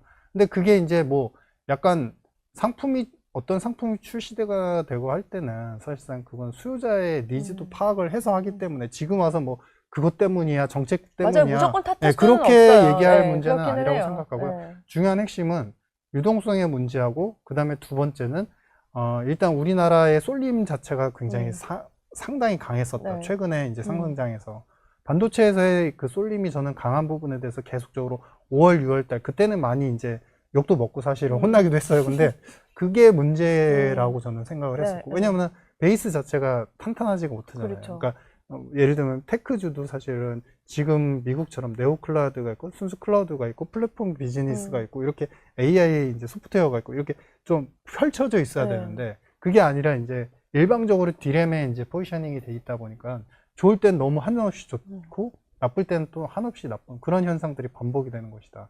그러니까 이게 구조를 따져서 우리가 문제를 나열하자면 한두 개가 아니에요. 그건 맞아요. 그러니까 그 좋을 땐 다 문제, 좋고. 네, 그쵸. 유동성 문제, 그 업종에 대한 문제. 근데 이게 본원적으로 그러면은 아까 말씀하신 파생 상품에 대한 문제로 자꾸 기여시키면은 반대로 얘기하면 또 아무것도 하지 말아야 되는 말아야 상황인 되는 거예요. 거죠. 아무것도 하지 말아야 돼요. 말아야 시도도 되면 하지 말아야 되는 거예요. 또 그게 문제가 될 테고. 그쵸? 그러니까 그래서 그 문제가 터지고 나서 그것 때문이다라고 지적하는 거는 사실은 그냥 그 순간은 뭔가 이렇게 누군가한테 돌리고 싶은 마음은 이해되지만 늘 뭐가 필요하잖아요. 근데 그쵸? 그거는 합리적이지 않다고 봅니다. 네. 기본적으로 이 베이스를 갖다 탄탄하게 만드는 게 저는 펀더멘탈이라고 생각하고 그 베이스는 결국 유동성이 네. 국민연금의 역할이 정말 중요해요. 저는 기존부터 그 네. 강조를 계속 해왔는데 유동성 기반이 내가 사랑하지, 내가 이뻐하다 하지 않는 나의 부인은 남들도 이쁘다고 하지 않아요. 그러니까 내가 먼저 우리 집 식구가 우리 집에 있는 자산을 갖다가 네. 먼저 지키려는 욕구가 굉장히 강할 때 외국인들도 로드쇼를 다니면서 뭔가 이제 포지셔닝에 대한 뭐 전략 방향 이런 것들을 PR했을 때 반응이 오지. 그렇네요. 우리는 어쨌든 연기금 담당자들 입장에서 죄송하지만 우리는 어쨌든 수익 제고를 안 하면은 이제 뭐 점수가 깎인다, KPI가 깎인다, 뭐 그런 차원으로 자꾸 접근해서는 이거 뭐 찻잔성의 태풍이다, 나중에 결국에 팔면은 주가 다 떨어진다, 뭐 여러 가지 명분은 있죠. 근데 그 명분은 그냥 명분일 뿐이라고 저는 생각합니다. 그러면 401K랑 미국의 그 수많은 뮤추얼 펀드는 어떻게 운영되나요? 그렇죠. 그 지금 맞아요. 사실 만약에 맞아요. 그러니까 지금 우리도 처음 해보는 길이고 이러니까 더 그러는 것도 그러니까 있는 80, 것 같아요.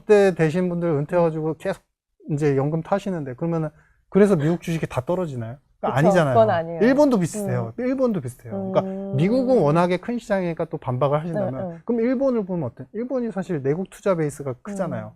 일본도 마찬가지입니다. 다 그 찻잔송의 태풍 로직은. 근데 안 그러잖아요. 그렇죠. 외국인도 사랑하잖아요.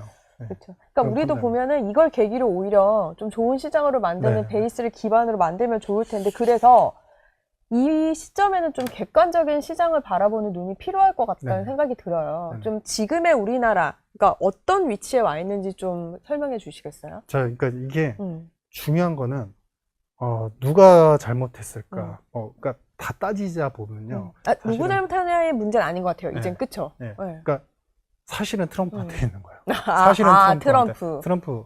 그러니까 굳이 이게 따지자면. 뭐냐, 굳이 따지자면은 트럼프 대통령한테. 그러니까 음. 저는 이제 왜 제가 이제 네거티브에 대해서 5월, 6월에 강조를 해드렸냐면 제가 참고로 작년 2월에는 트럼프 패닉이라는 책 저서를 통해서 네.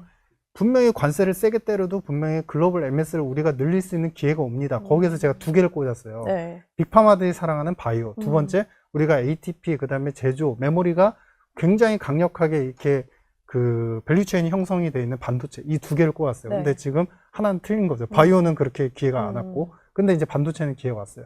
그래서 아무리 관세를 세게 매겨도 네. 오히려 상대적인 이점이 굉장히 강하다라고 강조를 해드렸는데, 올 초에 또 제가 트럼프의 진실이라는 책에서 트럼프의 정책은 페이드 아웃 하고 있다. 네. 라고 제가 말씀을 드렸어요. 그때 이제 AI 관련돼서도 반도체에 대해서도 이거는 좀 위험할 수 있다. 강조를 해드렸는데 그 요인은 뭐냐면요. 어떻게 보면 트럼프 행정부와 빅테크가 결합이 되어서 이번에 상당한 수준의, 그러니까 AI가 편리하고 새로운 또 다른 혁신적인 개발은 맞지만 그들은 이제 혁명이라고 그랬잖아요. 모든 산업 주체와 인간의 삶 자체를 바꿀 수 있는. 거기에 앨런 머스크가 이제 1조를 굉장히 톡톡했죠. 그쵸. 근데 거짓말입니다. 거짓말. 당장 AI발 디플레이션이 나타나는 것도 아니고 오히려 전기 가격 인상 상승 때문에 인플레이션만 나타나는 상황이고 중요한 핵심은 뭐냐면 그들이 투자할 수 있는 과투자는 다 땡겨와서 했어요. 그때 우리나라 반도체가 혜택을 제일 많이 받았고요. 그렇죠. 근데 과투자를 할 수 있었던 가장 큰 배경은 뭐냐면 첫 번째, 세제 인하, 그 다음에 감가상각에 대한 범용적 인정, 네. 회계적인 인정, 그렇죠. 그 다음에 세 번째는 규제 완화. 이 세 가지를 트럼프 행정부가 한꺼번에 완전히 오롯이 몰아줬어요. 그러니까 몰빵 전략을 해줬어요. 그러니까 이 산업이 왜 항상 우리가 그러잖아요. 자연적으로 개입하는 것과 인위적인 개입을 해서 산업을 억지로 키워버리면 항상 부작용이 생긴다라고 그쵸. 하잖아요. 근데 지금 저는 그 국면이라고 보여지는 거예요. 아... 근데 왜 그랬을까? 왜 트럼프 대통령이 작년도에 그랬잖아요. 네. 딥시크가 충격이 있었잖아요. 네. 왜냐하면 가성비가 좋은데 굉장히 저렴한데도 효율성이 그렇죠. 나쁘지가 않아.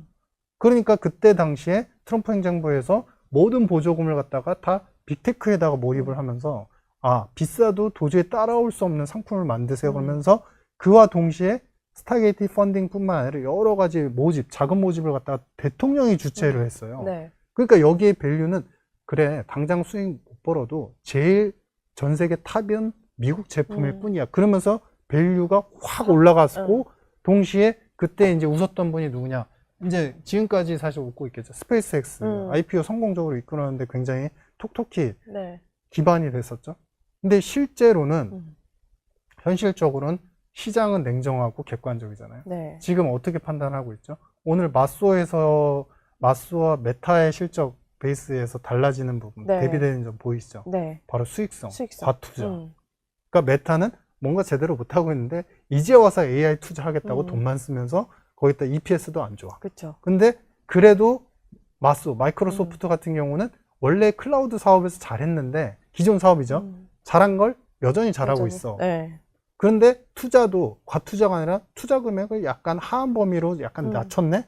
이러니까 오히려 그쵸. 사람들이 박수를 박수 치는 치는 거죠. 그러니까 즉 이 얘기 뭐냐면은 그 과투자를 이끌었고 과투자 때문에 결국 트럼프 때문에 대통령 때문에 사실 반도체에 큰 기회가 온 건 맞지만 그건 인위적인 산업 부양이었다는 거예요. 그렇네요. 이렇게 들으니까 네. 딱 그건 부양이에요. 명확하네요. 근데 네. 그게 왜 제가 이거를 확신할 수 있었냐면 일기 때도 아주 동일했습니다.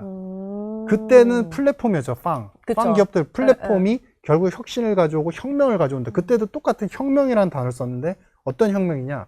모든 소비자들이 굉장히 저렴하게 물건을 살 수 있는 혁명. 맞죠? 맞아요. 맞는데 두 번째, 모든 재고 사이클들이 완벽하게 온라인상에서 통제가 되기 때문에 재고가 더 이상 존재할 수 없는. 그래서 상품이 계속 반출입이 굉장히 빨라지는. 그래서 네. 공장 재고도 파악이 잘 되는. 그러면서 혁명이라고 표현했어요. 근데 지금 현재 대략 몇 년 지났죠? 거의 8년 정도 네. 지났죠?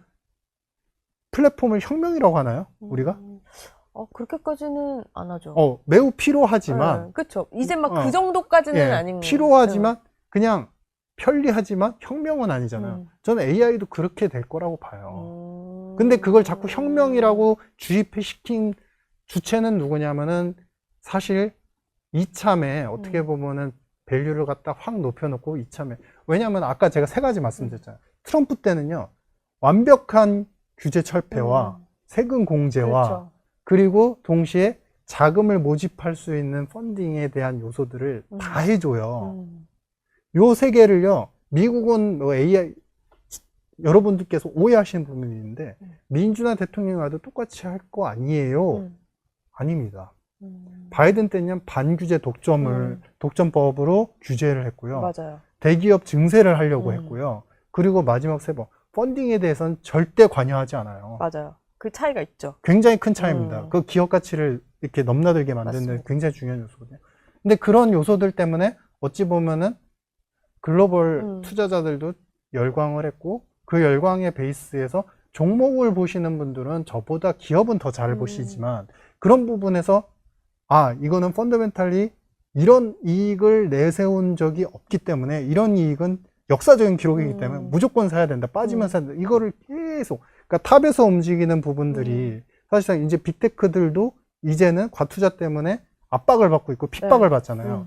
근데 여기에서 반도체를 파는 기업들은 셀러예요, 명확히 말하면. 근데 셀러가 유난히 부각이 됐었단 말이에요. 그쵸. 부각을 될 수밖에 없었던 게 과투자해도 돼, 환경 만들어줄게요. 트럼프 대통령이 모든 거를 만들어줬어요. 판을 만들어줬어요. 그러니까 그 안에서 기회를 포착하고 있던, 얼마나 바이든 정권 때 얼마나 핍박을 많이 받았는데요. 힘들었죠. 그때 매우 ESG 힘들었죠. 정책까지 선언했어요. 맞아요. 자, 그만큼 이때다 해가지고 빅테크들이 뛰어들면서 이건 혁명입니다, 여기저기 컨퍼런스에서 계속 외치니까 그걸 그대로 받아온 우리나라의 주식 전문가라는 분들, 뭐 이런 분들 물론 훌륭하시지만 너무 기업에 대해서 실적 나온 것만 보고 탑의 그림은 보지 않은 상태로 빠지면 사야 되면 빠지면 사야 되면. 제가 그래서 5월, 6월에 계속 강조했어요. 이거 배분하십시오. AI가 저도 사람이기 때문에 틀리고 AI가 반등이 나올 수는 있지만 지금의 쏠림은 너무나 이상합니다. 모순적인 부분이 너무 많습니다. 바이어는 안 좋은데 셀러만 좋다? 이 국면이 장기화될 수 있다? 이런 로직으로 27, 28까지 부족이다? 이 로직이 과연 항상성이 있느냐? 그러니까 27년도에도 안 깨질 것이냐에 대해서 저는 퀘스천 마크가 너무 강했던 거예요. 그래서 소비자나 여러 이제 자산 포트폴리오 배분을 하자, 뭐 이런 상황이었고, 저는 이제 그래서 지금 그러면은 그럼 지금 어떻게 해야 돼? 근데 제일 중요하죠. 오늘 이제 최근에 그런 질문들을 좀 몇 번 받았는데, 많은 분들이 90% 이상이 반도체 AI에 다 집중이 돼 있더라고요. 이미 갖고 있죠. 그렇죠. 이미 갖고 있죠. 그러니까 좀 싸게 사셨던 분, 중간에 들어가신 분, 그러니까 연초, 26년 초. 그리고 뭐 옛날부터 갖고 있던 분들도 또 사고. 그렇죠. 네. 그래서 제가 이게 되게 어려워요. 왜냐면 각 분들의 포지션이 너무 달라요. 근데 가격도 다르고. 저는 제가 개인적인 판단입니다만, 제가 만약에 세 분의 분류화 한다면 기존부터 원래 이제 갖고 계셨던 이거는 5년도 이전부터 갖고 계셨던 분들은 저는 이거는 끝까지 가져가 볼 만하다고 봅니다. 전에 갖고 네. 있던 분들. 네.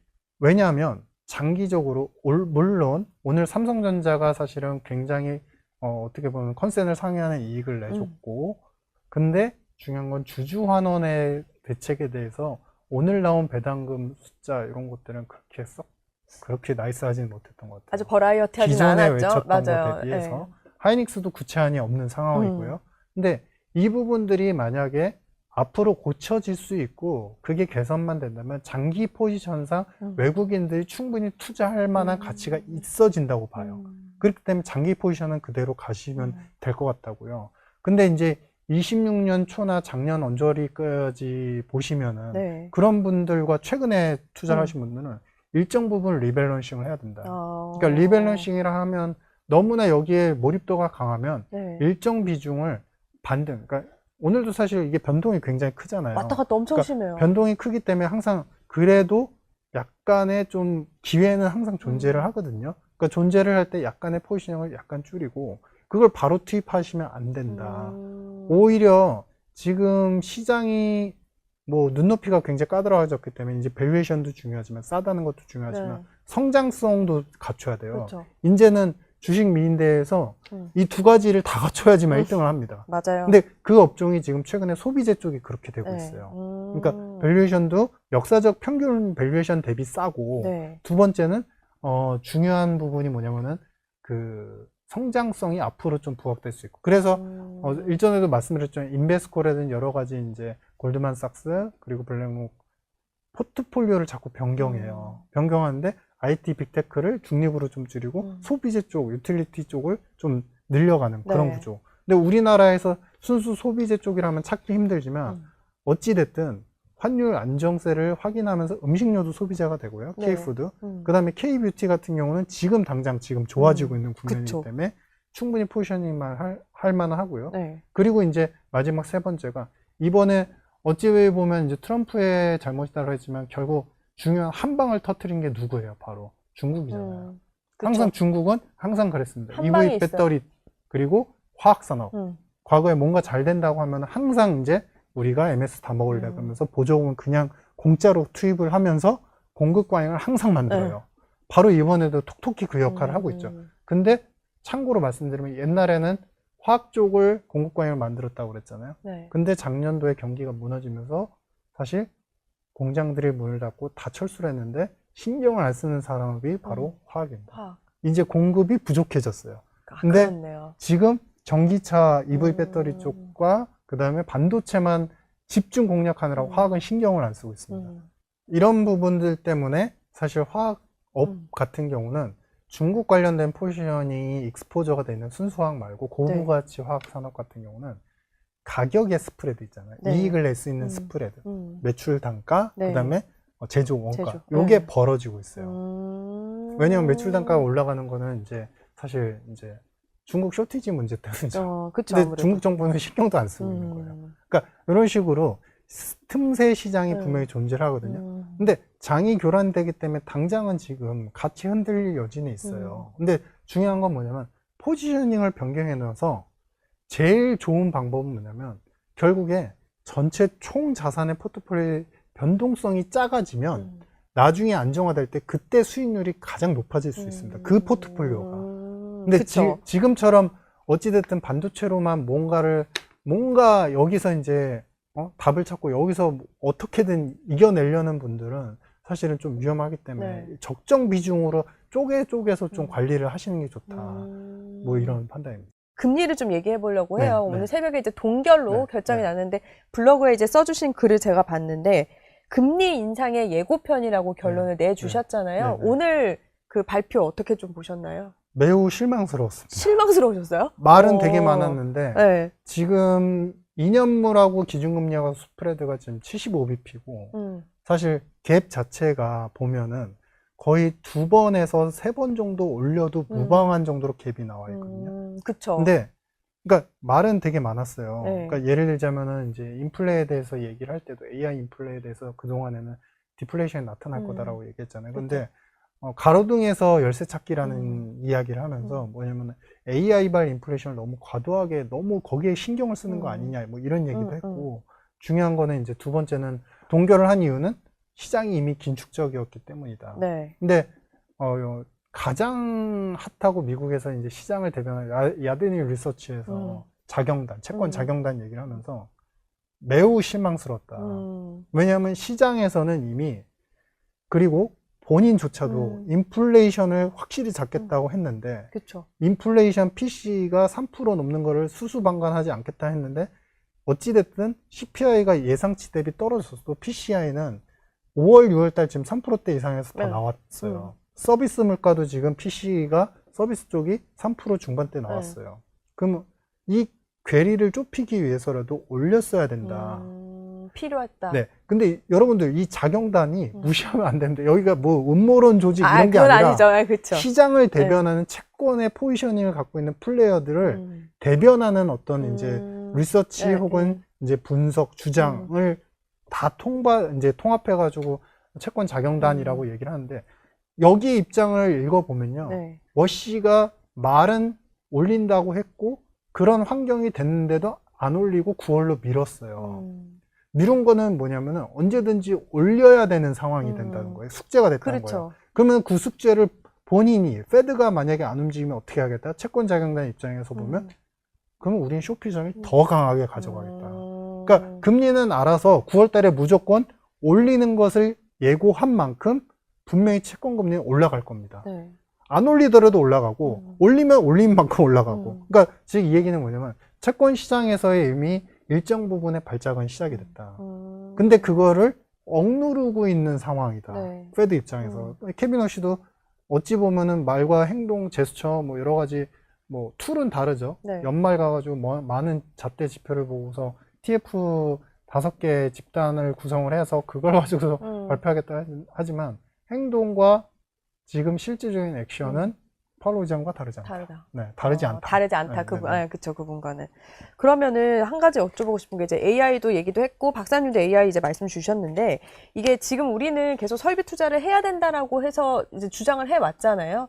근데 지금의 시장은 AI 투자는 했어. 근데 그만큼 눈에 보이지 않는 것도 투자자들을 불안하게 하는 요소인데, 여기서 하나 궁금한 게 AI 투자가, 설비 투자가 경기라든지 이런 통화 정책에 미칠 수 있는 영향으로는 뭘 볼 수 있어요? 그러니까 그게 약간 그거예요. 가치를 어떤 이제 경제적인 문제를 볼 때 자신의 가치 철학이 너무 명확한 사람, 그다음에 현실대로 그대로 읽는 사람, 네. 둘이 붙으면요 디베이트를 하잖아요. 네. 그럼 끝나지가 않습니다. 그럴 것 같아요. 왜냐면 한쪽은 진짜 팩트와 숫자에 반영해서 이야기를 하고 한쪽은 이렇게 되어야만 해 라고 가치 철학을 갖고서 시작하기 그렇죠. 때문에 여기서 숫자를 아무리 들이대도 그럴 것 같아요. 아니 그건 그거고 그렇죠. 이렇게 되면 그러면 다 따로 가는 거예요. 합의점이 안 찾아지는 네, 거예요. 지금 AI가 그런 상황인 겁니다. 그러니까 AI 케빈 워시도 은연중에 지금 가로수길에서 열쇠 찾기라고 얘기를 하면서 네. 그게 어찌 보면 AI 인플레이션을 너무 과대하게 지적하고 있다. 너무 신경을 많이 쓰고 있다. 이렇게 얘기를 한 네. 거예요. 그러니까 그거는 왜 그렇게 얘기했을까 보면 그 전에 자기가 내뱉은 얘기였어요. AI가 오면 결국엔 디플레이션이기 때문에 채권만 이제 양적 축소만 하더라도 충분히 인플레는 조절이 될 수 있다. 그것만으로도 금리 안 해도 된다. 이런 식으로 얘기를 했거든요. 그러니까 AI 디플레이션 옹호자예요. 네. 근데 상황은 그렇게 안 되고 있잖아요. 안 되고 있죠. 즉, 트럼프 행정부도 마찬가지고 지금 워시도 사실 그 가치 철학이 너무 AI에 꽂혀 있는 분들이에요. 근데 실제 숫자를 보면 사실 전체 GDP에서 지난번에 보시면은 전체 성장률에서 대략 1.5%포인트, 나머지 부분은 다 이제 기여도가 떨어지기 시작을 했거든요. 0으로 하거나 마이너스. 특히 이제 정부 지출이 작년 한 해는 끌어왔는데 네. 정부 지출이 이제 마이너스를 미치기 시작했어요. 왜냐? 전쟁하느라고 이제 돈을 거기다 그쵸. 퍼붓는 거예요. 그러니까 근데 기업의 과투자가 일어나니까 1.5 정도 기여를 하면서 성장률은 그래도 쏘쏘하게 유지가 되는 것처럼 보여요. 그러면서 인플레이션이 나와요. 근데 요거는 과투자는 누구만을 위한 거죠? 그냥 빅테크만을 위한 겁니다. 그렇죠. 거기서 고용 창출이 드라마틱하게 일어나지 않고 각 지역 스테이트에서 전기료 가격 상승만 일으키고 있어요. 자, 사실 민간에서 느끼는 미국의 최강 경기나 지금 현 상황을 보면 약간 소프트 딥으로 가고 있어요. 약간의 위축으로 가고 있어요. 네. 근데 그걸 지표상 이 과투자 설비 투자 때문에 지표상 좋게 보이게 만들고 있는 거예요. 그러면 페드나 정책자들 입장에서 어떻게 이러지도 못하고 저러지도 못하게 그쵸. 만드는. 그러니까 경제 지표는 그렇게 소소하게 그래도 유지가 되니까 완전한 위축이라고 보기도 힘든데, 근데 인플레는 또 있고, 그러니까 말은 인플레 억제에 충분히 노력을 하겠습니다라고는 했지만 이쪽은 결국에 AI 디플레, 이제 워시도 그렇고 트럼프 대통령도 마찬가지인데 결국에 믿는 입장이잖아요. AI 디플레이션을. 그러니까 그런 입장이 상충이 되기 때문에 정책이 제대로 나갈 수가 없는 거예요. 뭘 해도 안 되는 거네, 네. 지금. 그쵸? 그러니까 지금 AI 인플레 요소 과투자는 사실 미국 경제를 진짜 살리는 게 아니라 DB 이미 왔어야 되는, 소프트 DB 왔어야 되는 부분을 그냥 수치로 갈아서 그냥 약간 가리고 있는 상황이다. 연막으로 가리고 있는 국면이다. 네. 그러니까 통화 정책도 제대로 된 게 나올 수가 없다. 그렇네요. 네. 그러니까 아까 말씀하신 대로 인위적으로 만드는 게 계속 이어질 수밖에 없는 거예요. 네, 끝날 때까지. 맞습니다. 그러면 우리가 이제 사실 이렇게 주식 시장이 뜨거운 사이에 금과 비트코인은 사실 조금 잊고 있긴 했는데 네. 이제 열어보니까 너무 많이 또 조정을 받고 있는 거죠. 네. 근데 지금 분위기면은 조금 더 조정 기간이 지나야겠죠? 그렇죠. 그러니까 이게 이제 사실 제가 항상 이제 뭐 금매 관련돼서 그다음 비트코인 관련돼서 이렇게 여쭤보시면 조심스러운 부분이 각 자산의 특성이 굉장히 스페시픽하게 달라요. 맞아요. 그래서 그걸 제가 다 일일이 말씀드리기는 좀 한계가 있지만 네. 중요한 거는 스마트한 투자자분들이라면 어느 정도 눈치를 채셨을 거라고 생각을 하고 가장 비트코인이 랠리를 보였던 기간은 트럼프 대통령이 이제 당선되기 직전이었던 24년도 네. 연말부터 25년도 상반기였어요. 네. 그리고 나서 그 다음 자산으로 랠리를 보였던 부분이 바로 금과 은이었습니다. 네. 바로 바톤을 터치하듯이 은 같은 경우는 거의 뭐 7배, 8배 정도 맞아요. 이렇게 급등을 했었죠. 근데 그 구간에 이제 이슈는 계속 나왔죠. 중국이 계속 사들이고 있다. 중국은 그 전부터 샀거든요. 근데 요 이슈를 다 접목해서 보면 스티븐 마이런 보고서에서 나왔던 자산군, 우리는 더 이상 달러를 팔지 않겠다. 비트코인, 암호화폐나 금을 이용하겠다라고 네. 하면서 그 두 자산이 초기에 가장 빠른 혜택을 봤어요. 근데 지금 긴축적인 정책, 두 번째, 그래서 비트코인과 금에 대해서 무슨 추가적인 비축 자산으로서 어떤 추가적인 매입이나 재무부가 어떤 정책을 취할 건데 액션은 없어요. 없죠. 지금 전쟁에만 올인되어 있어요. 긴축이 나올 거고 추가 정책은 없어요. 그럼 페이드 아웃이죠. 그렇죠. 예. 점점 더 잊혀져가는. 네. 그런 상황에서 뭔가 이제 장기 투자를 바라보시는 분들은 어찌 보면 가격 조정이 어느 정도 변동이 끝나는 국면까지 기다렸다가 다시 저는 개인적으로 비트코인보다 금이 더 그 대용성이 클 거라고 보여지고요. 오를 때는 네. 금이 워낙에 채굴할 수 있는 양 자체가 없어서 쇼티지다. 그때도 쇼티지였는데 지금 쇼티지인데 왜 빠집니까? 그러니까 그건 살아 있어요. 똑같은데 네. 단지 화폐를 바라보는 시선과 그냥 투자자들의 욕구가 거기에 더 몰입이 됐을 뿐이지. 그래서 저는 무엇 때문에 무엇이 된다라는 로직보다는 항상 외국인들, 헤지펀드, 그 다음에 글로벌 투자자들은 외국인들, 큰 손들은 사실 모멘텀 투자 플레이를 너무 좋아해요. 항상. 그렇죠. 빠르게 치고 빠지는. 맞아요. 좋아해요. 네. 그런 패턴들이 너무나 역력하기 때문에 지금 당장 어떤 모멘텀을 크게 기다리긴 힘들고 네. 다만 이제 금의 경우에는 결국에 이번에 전쟁에서 보셨잖아요. 미국 이란 전쟁. 사실 미국 내에서도 일부 상원, 이제 공화당의 상원 의원도 이런 전쟁을 왜 했느냐라고까지 비난을 했어요. 언제? 바로 트럼프 대통령이 그 전쟁을 통보하고서 추가적인 전쟁비에 대해서 예산을 확보해 달라고 그러고 이제 청문회를 이제 누구 시켰냐면 사실은 이제 재무부 장관을 시켜서 했는데 네. 근데 이제 거기서 거의 독설이 퍼부어졌죠. 왜 했냐? 왜 했냐? 이런 거를. 그러니까 그만큼 지금은 모든 정책 기반들이 사실은 다 좀 전쟁에 좀 국한돼서 어떻게 보면 자신들이 만든 트랩에 갇혀져 있고 참고로 말씀드리면 저는 작년도만 하더라도 트럼프의 정책이 굉장히 빛을 발할 거라고 생각했고 언젠가는 페이드 아웃 할 거라고 생각했는데 그 시점이 좀 빨라졌기 때문에 저는 그렇게 네거티브하게 말씀을 드리는 겁니다. 그리고 이 금을 활용하려는 국가들의 블록 리스트들은 앞으로 더 늘어날 거예요. 왜냐하면은 어찌됐든 달러를 대체할 수 있는 위안화는 사실 후보자로서 적정하지 않다는 걸 알거든요. 그들도 그쵸? 알거든요. 알죠? 네. 그렇기 때문에 결국 이 중국이나 그 외의 타 블록에서는 더더욱 금을 이용해서 결제라든지 아니면은 금을 통한 이제 증권화, 화폐화를 통해서 무역 결제나 금융 거래를 하고자 많은 시도를 할 겁니다. 음. 그렇기 때문에 금의 장기적인 속성은 변하지 않았다. 근데 당장은 아니니까 이것도 장기적인 그림을 보시고 좀 접근하는 게 좋겠다. 이게 악재에 또 악재를 더한다고 유가도 지금 또 다시 급등해가지고 네. 근데 좀 잊을만 하고 끝날만 하면 다시 오고 이런 느낌인데요. 네. 이게 네. 전쟁 유가, 그러니까 투자자 입장에서는 네. 어느 선까지 예민하게 받아들여야 되나 고민이 있거든요. 그러니까 제가 제일 중요하게 보는 거는 WTI 가격이 급등하고 급락하고 네. 타코에 의해서 변동하는 거를 볼 게 아니고 글로벌 재고 수준을 봐야 되고요. 얼마나 원유 공급이 원활하느냐. 그러니까 사실 총체적인 지금 난관에 있잖아요. 그렇죠. 그러니까 원유 공급은 그래도 그러니까 생산, 채굴하는 양 자체가 그렇게 줄진 않았어요. 근데 제일 중요한 거는 해협이 지금 두 군데가 막혔고 그렇죠. 홍해가 막히고 지금 호르무즈는 기본 세팅이 됐죠. 완전히 막히고 네. 이제 돈을 내야지만 그나마 위험을 무릅쓰고도 갈 수 그렇죠. 있는 지역이 됐죠. 네. 근데 이집트 지중해, 그러니까 얼마 전에, 그러니까 어제 오늘의 일이었죠. 이집트에 있는 그 LNG를 그 담는 해상 부유 시설이 공격을 당했어요.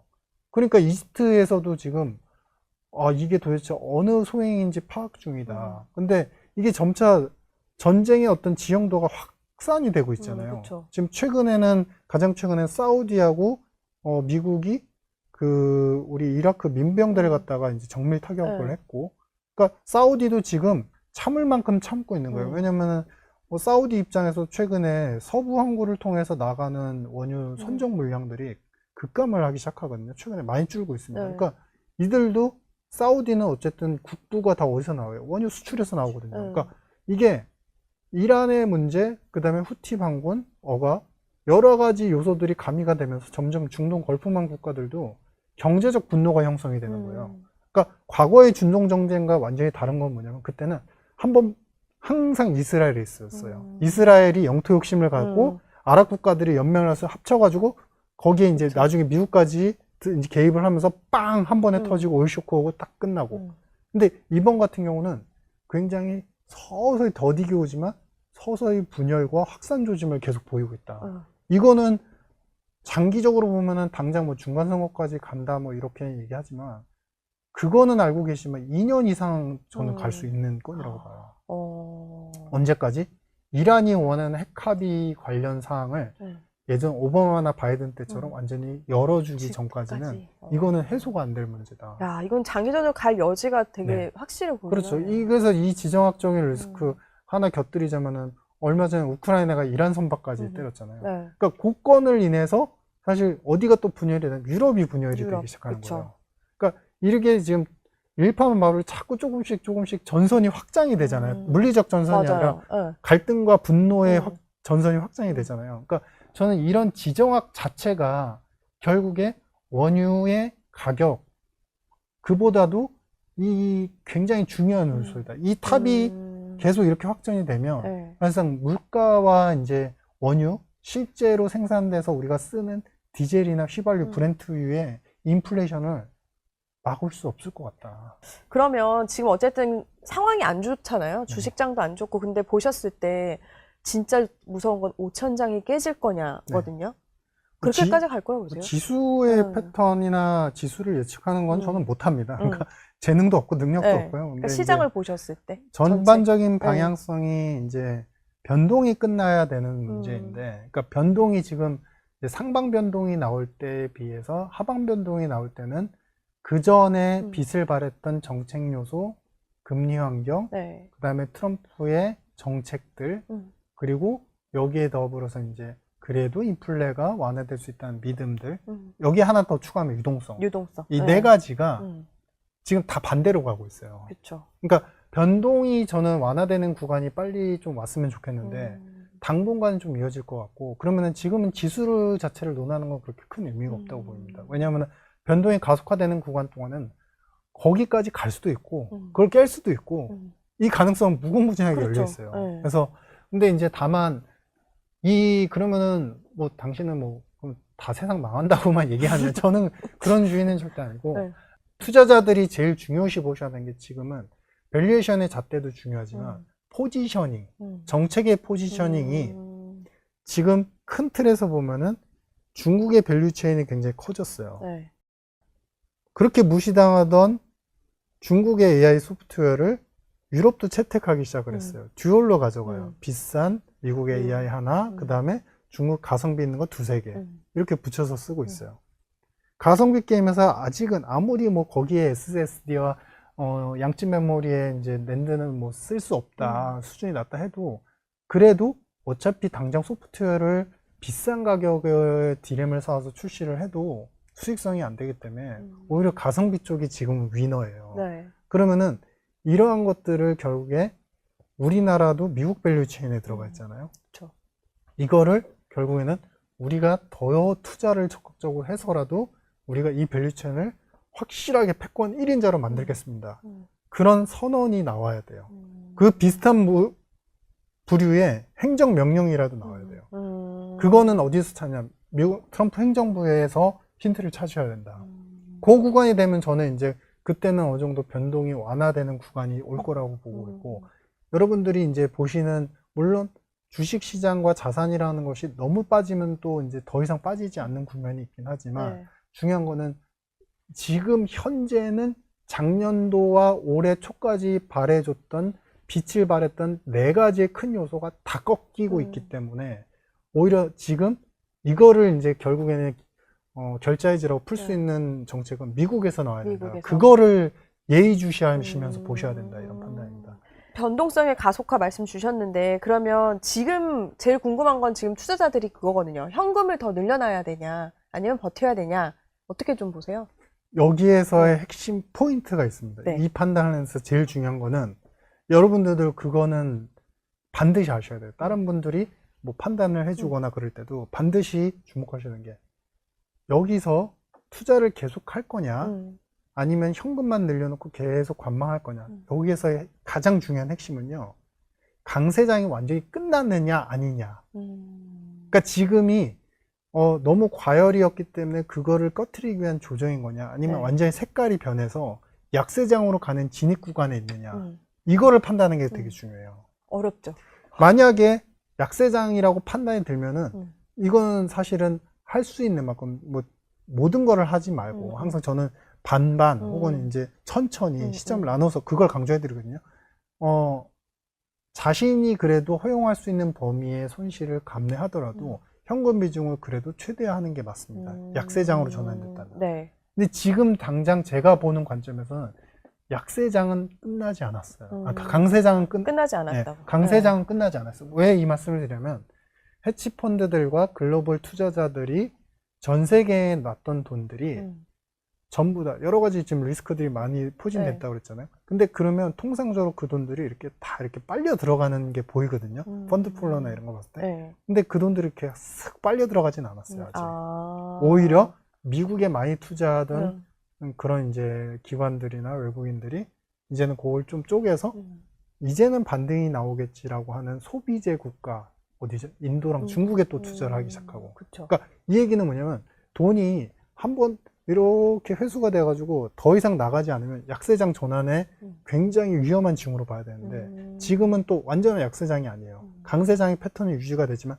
너무 한 섹터에서 기대 수익률이 빨리 뽑아졌기 때문에 다른 쪽으로 자꾸 이동하려는 욕구가 있는 거예요. 그러면 우리 입장에서도 포트폴리오를 같이, 외국인 큰 손처럼 같이 좀 다변화해야 된다. 네. 뭐 미국이 가장 성장 기업이고 그렇지만 사실은 아시아 우리 이머징에서 그래도 정말 중국 못지않게 떠오를 수 있는 인도는 저는 장기적으로도 굉장히 좋게 보이거든요.